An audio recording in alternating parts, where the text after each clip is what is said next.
Hello. Okay, I know. Well, you might have to adjust it for this fellow here, but well, thank you everybody for coming. And I just came back from a meeting with President Widodo and our Prime Minister. Let me just start by saying how thrilled I am to be back here in Indonesia. I think the last time we were all here together, I said I was here sort of 12 times. I think right now, sort of a year later, I think now it's probably like 15 times. So I've been in the region quite a lot, and certainly some of it here in Indonesia. And if I were to characterize sort of what the work has been, the work is really putting into action Canada's Indo-Pacific strategy. But today in the meeting between the President and the Prime Minister, we were able to talk about a number of things. We, of course, thanked Indonesia for their leadership as being the chair of the ASEAN, and that summit's going to happen tomorrow. Canada as a new strategic partner to the ASEAN. We talked about how we are deepening trade and investment relationships here between Canada and Indonesia. I'm going to be in the region equally as much next year. We're going to have 5 Team Canada trade missions in the region, including here in Indonesia. And we're opening an EDC office here. Lots of businesses who want to come in the region. It's really important for them to get the export financing that is needed, so we're going to have an increased presence. We've announced our first ever Canada Indo-Pacific trade representative who will be here in Jakarta. And of course, our special envoy for the Indo-Pacific, Ambassador McKay, is with me here, and we're looking forward to the work that we're going to do in the region. And why? Well, this region is among the fastest growing in the world, the 5th largest economic zone in the world. And it's really important for Canadian companies and exporters to grow in this region.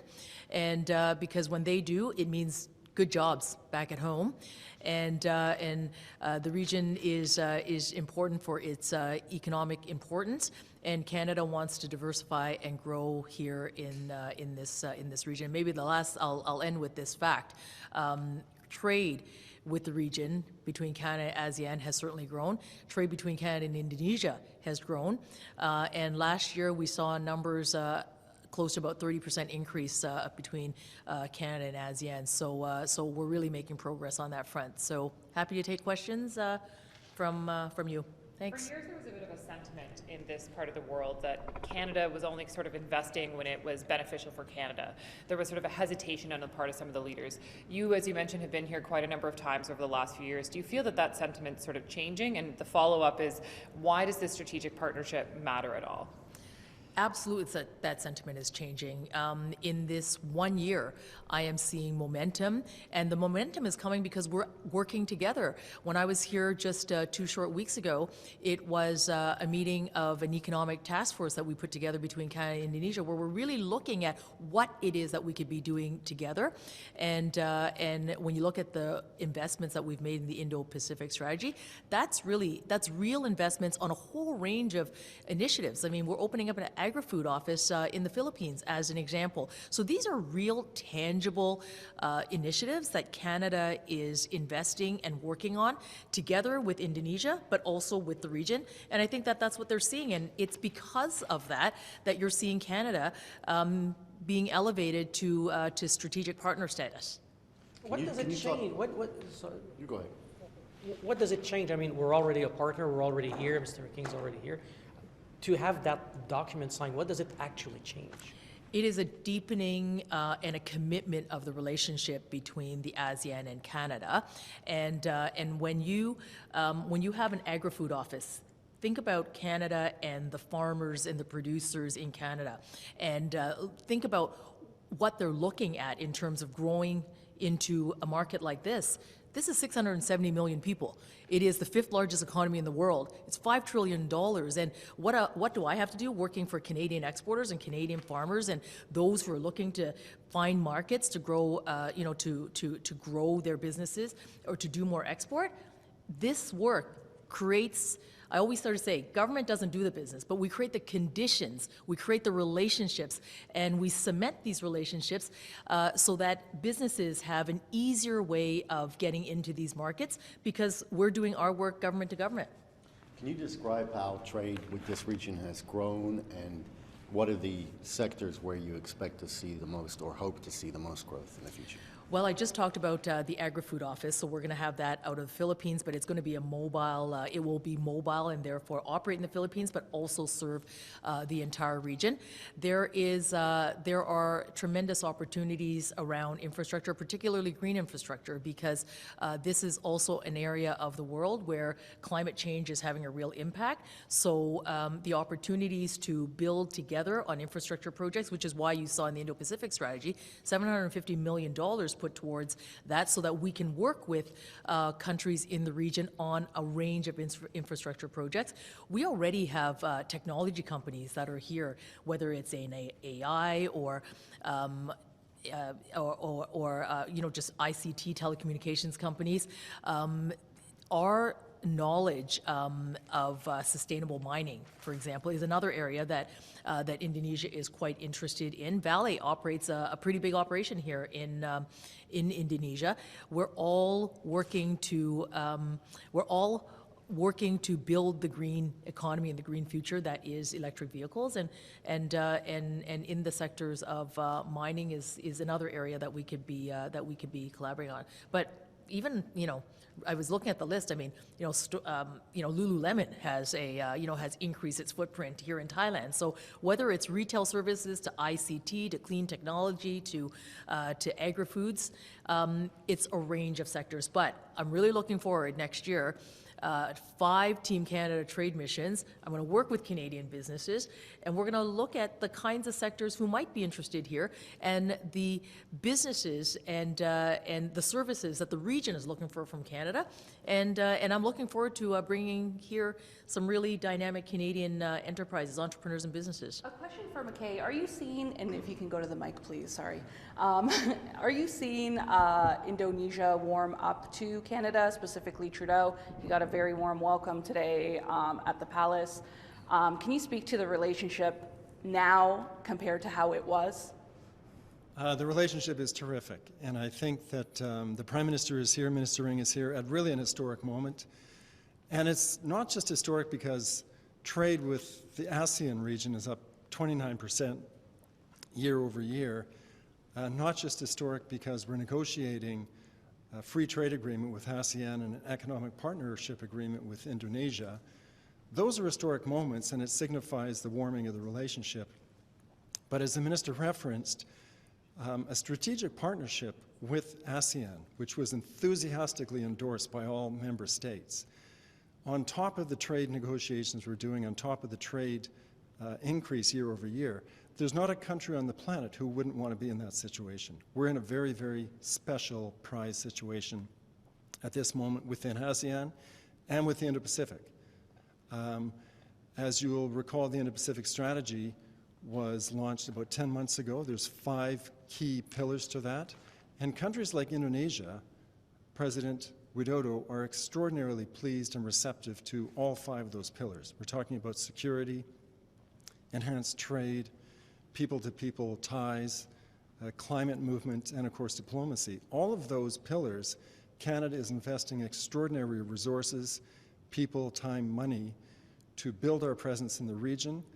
That is exactly what leaders like President Widodo want, and that is represented in the warm relationship he's developed with Prime Minister Trudeau. And is this part of a plan to be less reliant on the U.S.? We're seeing a lot of America First mentality over there. Is this part of a plan to kind of diversify more away from the U.S.? Whoever wants to answer. Well, I think every country, every company in Canada is always trying to diversify their trade. That's just a normal thing to do, to search out bigger and better markets.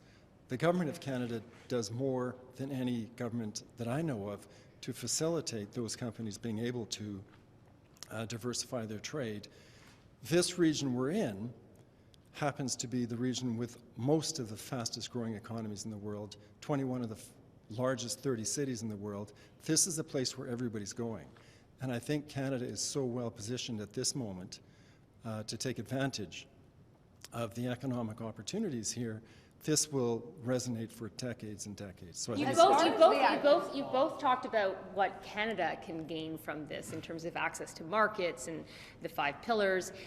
What can this region get from Canada? When you are selling Canada to them, obviously it's not just like, hey, we'd like access to your markets.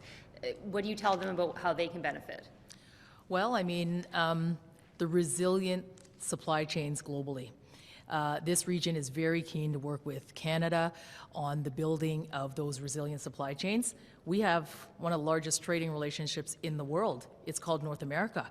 And our ability to work across the globe in this region with, as the ambassador said, some of the fastest growing economies and countries, dynamic, digital, and resilient. I mean, I negotiate trade agreements because it's about creating arrangements and agreements with countries where we will respect the rules-based trading system, and these agreements give us the architecture to do that. And the more we're able to do that, it just creates greater resilience. And they are seeing the resiliency of those supply chains with Canada, but through a North American market. And Canada, I mean, we're the only G7 country with a free trade agreement with every other G7 country.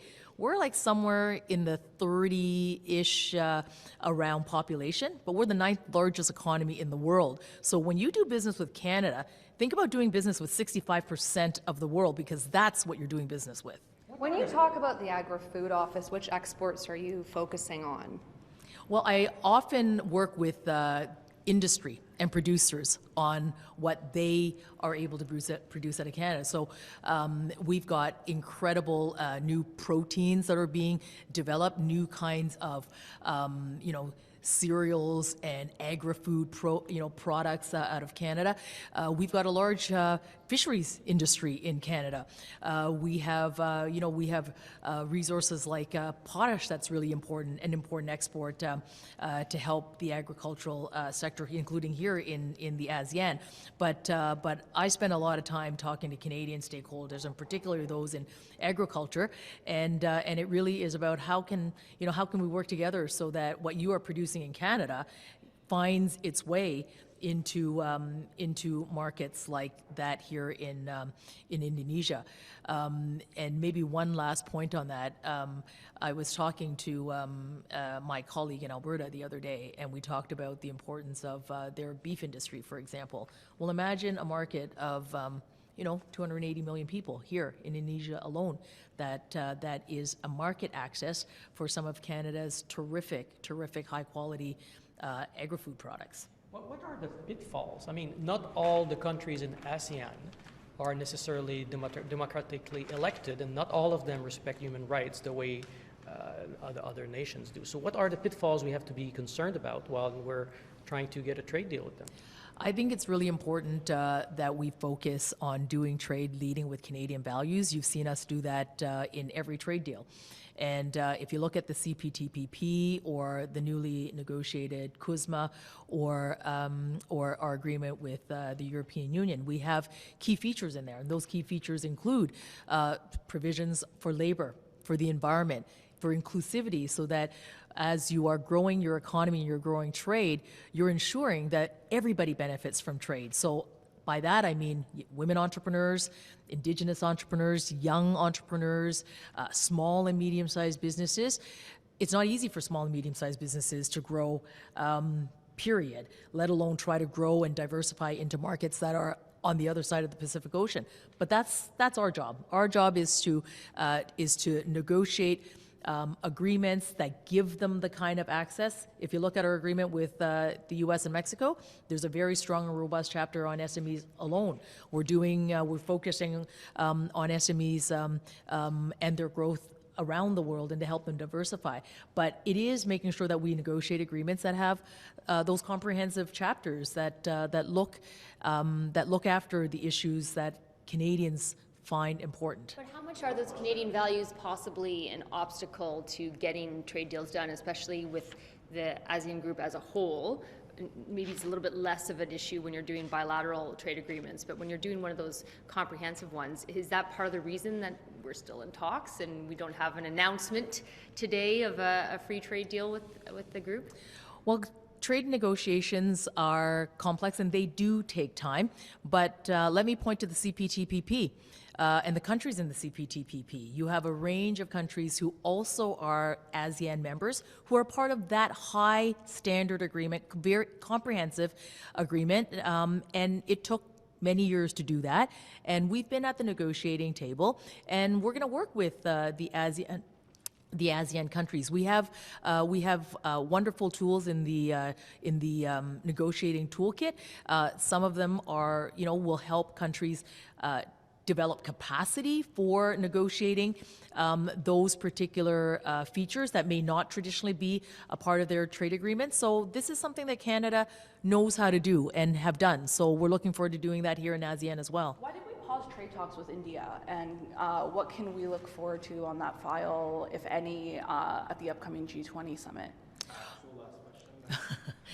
Well, as I said just a moment ago, trade agreements are complex, and there are many things that go into that. And all we're doing at this point is, taking a reflection to take stock of where we are, and that's what we're doing. Just one more question for Ambassador McKay, please. Help us understand a little bit how the ASEAN in general see China, the role that China plays or wish they didn't play, and how Canada can help on that front or not. Well, each country in ASEAN, each country in the Indo-Pacific has a unique and separate relationship with China. I don't think you can define the whole bloc's relationship. But our role in terms of our strategic partnership with ASEAN does a couple of things. It mobilizes each of their member states' governments to engage more with Canada, that allows us to engage more in the region. The Indo-Pacific strategy is Canada's biggest foreign policy shift in decades, to allow Canada to engage in this region of 40 countries in a much more substantive, comprehensive, sustainable way. And through that, we are then, as Canada, better able to have a more sophisticated bilateral relationship with China by being more present in this region. Well, I mean, every country in the Indo-Pacific, their biggest trading partner is China. So the more we're doing in this region, on the political front, the economic front, the trade front, the cultural front, the educational front, gives us a bigger presence in the region, gives us a little more robust capacity to deal with all of our bilateral partners in the region. And I think that's something that Canada will do well by. Thanks so much.